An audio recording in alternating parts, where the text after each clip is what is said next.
influencer, actor, designer, model, teacher, performer, mother, granddaughter, daughter, sister, wife.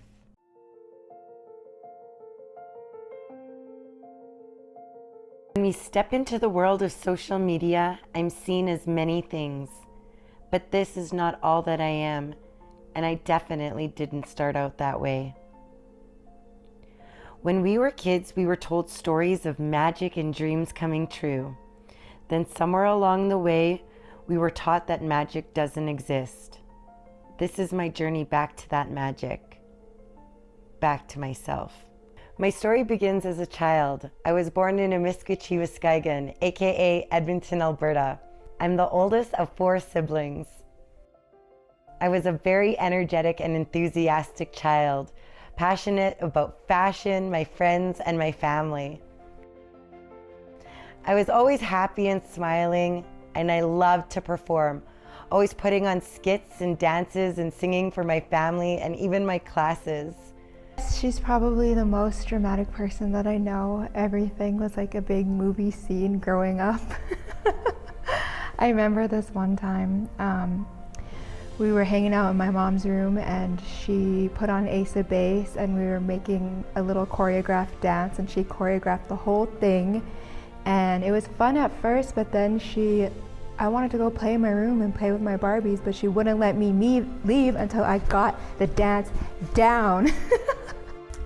I always thought she was going to be in theater of some sort because she was so dramatic. Both my cookums went to residential school and my dad went to what he called boarding school. He was also later put into foster care as a part of the 60s scoop. Back then, to need healing was seen as a sign of weakness. And as an Indigenous man, he couldn't show that weakness. So all of that trauma that he experienced was then passed on.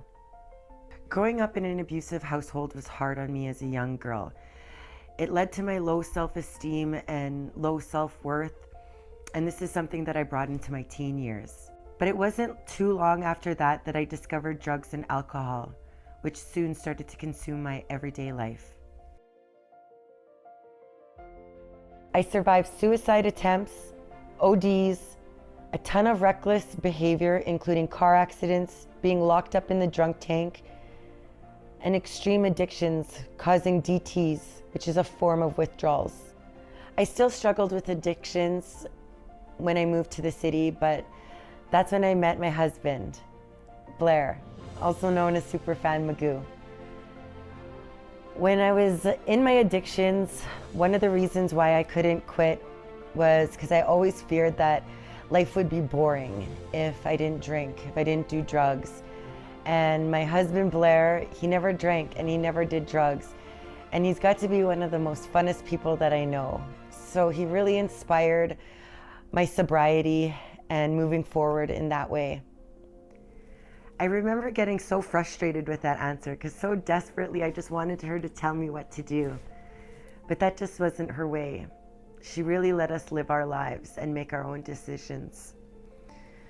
So when I was really struggling that day in treatment, I wanted to call her so bad and wasn't allowed to. I thought to myself, what would my mom say?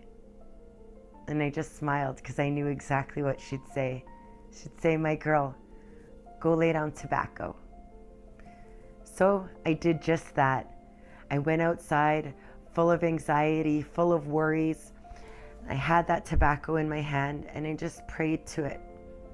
I prayed to my ancestors, I prayed to Creator, I prayed to this tobacco and I laid it down.